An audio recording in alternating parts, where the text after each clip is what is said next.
I was living in a van in London for about 18 months, and I can confidently say that the decision to move out of my apartment in Mile End and to buy a van and live in it in Mile End on a church ground was the best decision that I've probably made in my life, certainly financially.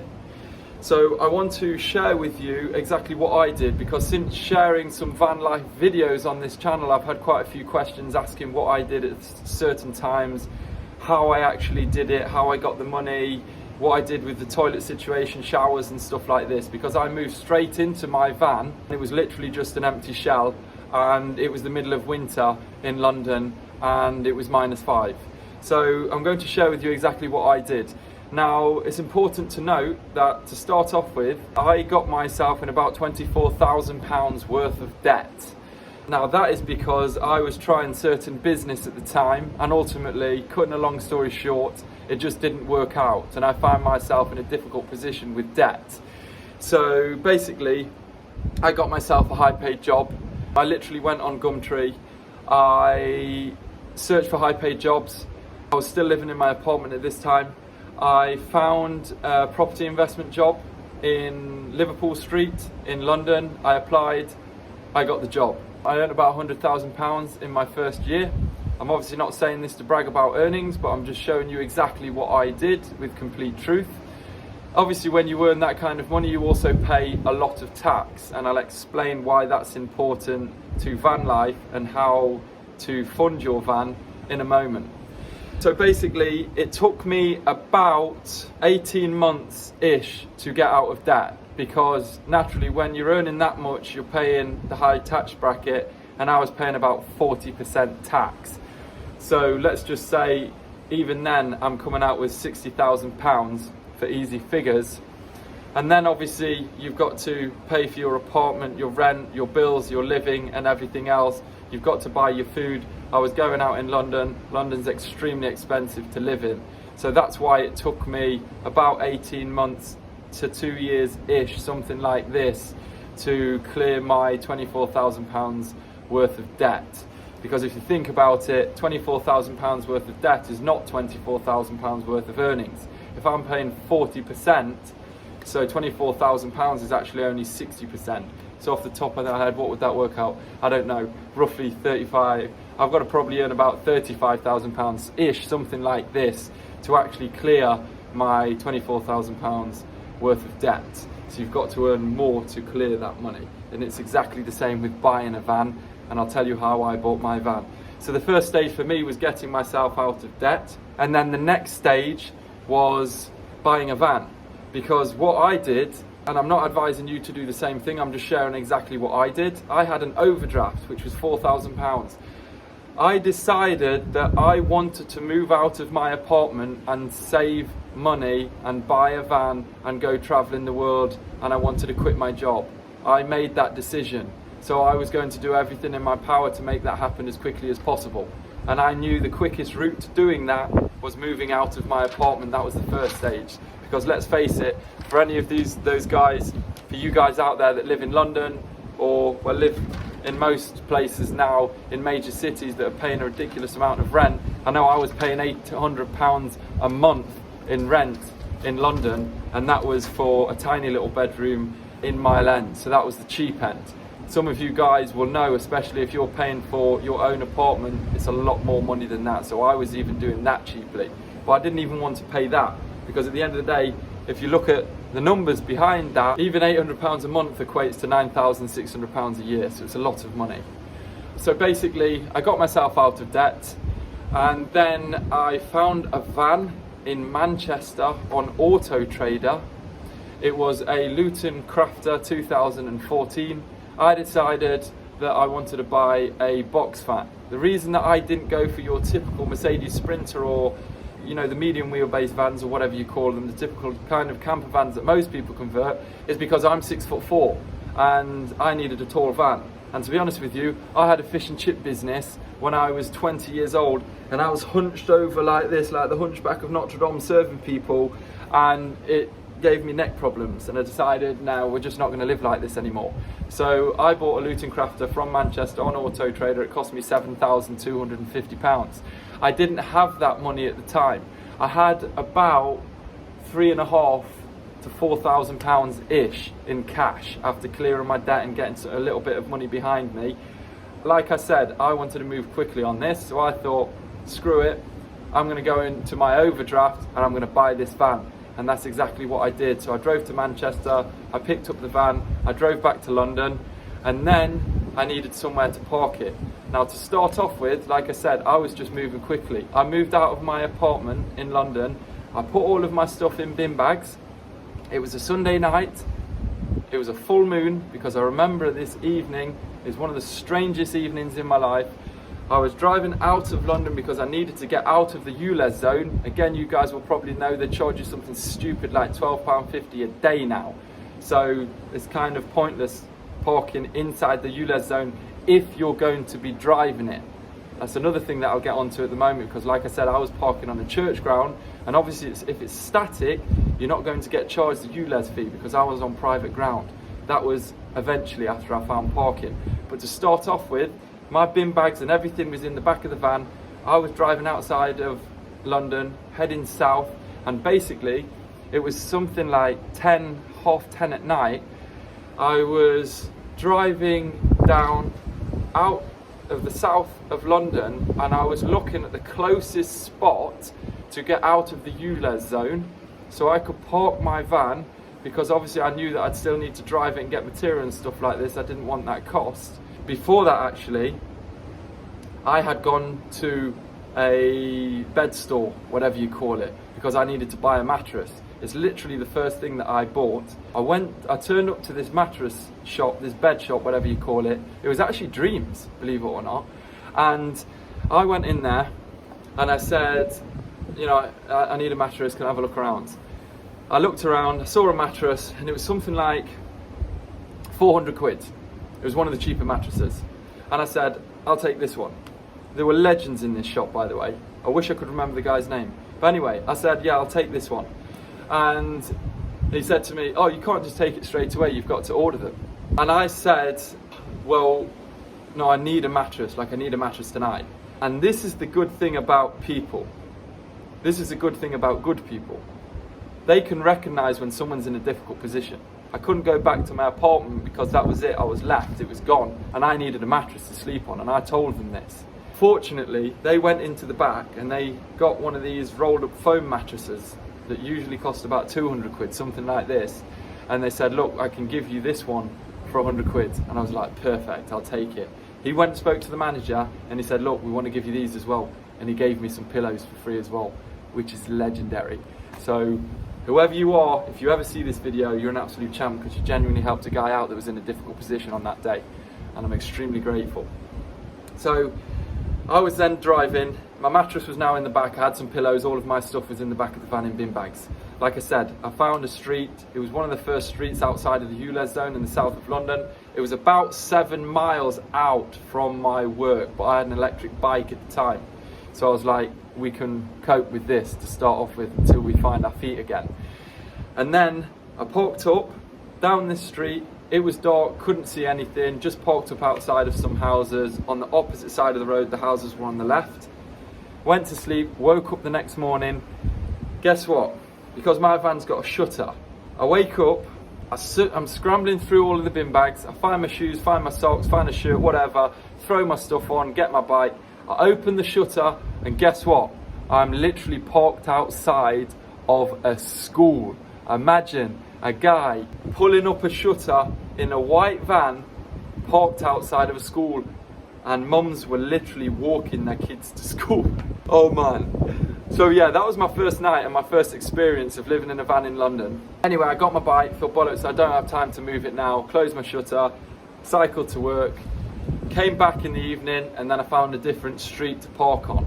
I parked on streets for about 2 to 3 weeks-ish, just moving down the south in different streets, because I did have a time where a guy came out when I was parked out his house, and he was like, are you living in this van? I just told him, I said, yeah, look, I'm in a difficult position, I've moved out of my apartment, I don't have anywhere to live, I'm building this van, so don't worry, I'm not gonna, cause a nuisance or anything like this. And then, to be honest with you, I just moved the van straight away that evening anyway, because I thought, I can't be bothered, just in case he grasses on me, and then I've got the police turning up or something like this.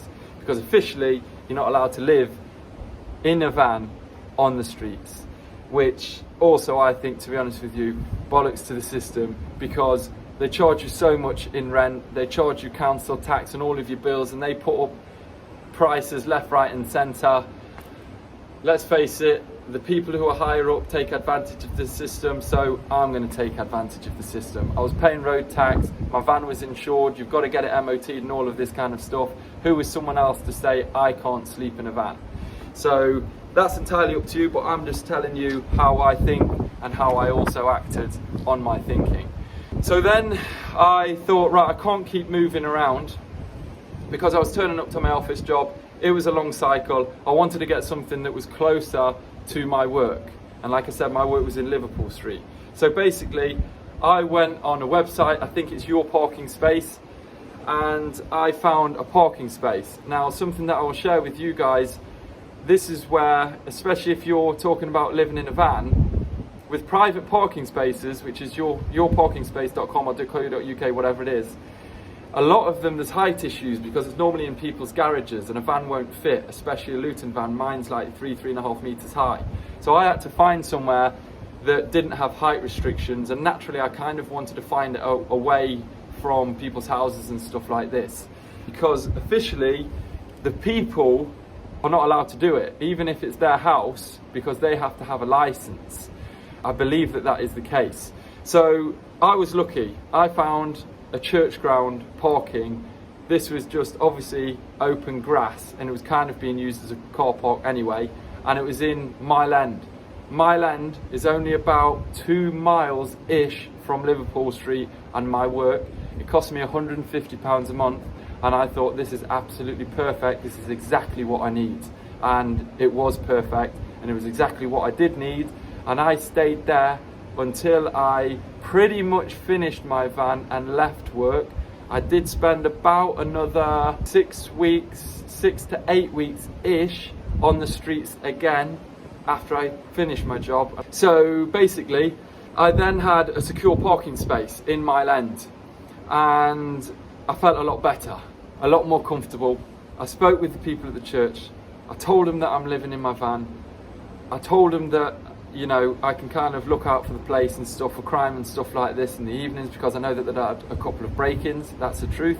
It's also the truth with living in London. Crime is high, break-ins and all this kind of stuff. Fortunately, it never happened to me. But I'd now found a place to park that I could live in, where someone wasn't going to basically kick me out or ask me what I'm doing and tell me to move on. So this is all good. Now, the next thing that I bought, because I've had a few questions on this, is a Thetford toilet. Now, this is a toilet that is pretty much like a toilet at home, especially in terms of feel, look, to sit on, comfort, all this kind of stuff. It's got a flush, it's just all built in one system. It's really good. So that's what I did in terms of the toilet. For those people who've been asking me, well, what did you do for a toilet? The next thing that I bought after a mattress and a pillow was a toilet. So then I've got my toilet and I'm sorted, at least I'm at the van.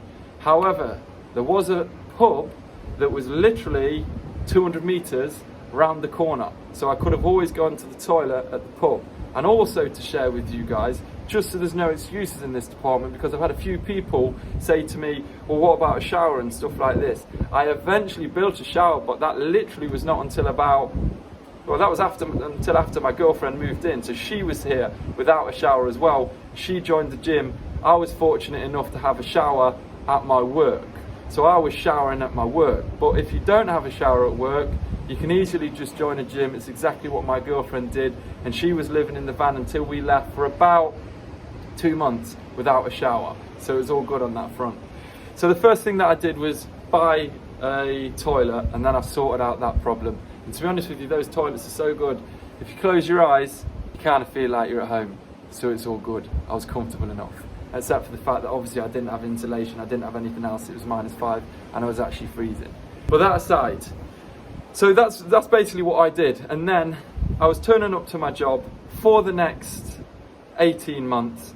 I was coming home every single evening. I'd finish work at 5 o'clock, I'd leave straight away, I'd get back for about 20 past 5, I'd get straight in my van and I would get to work.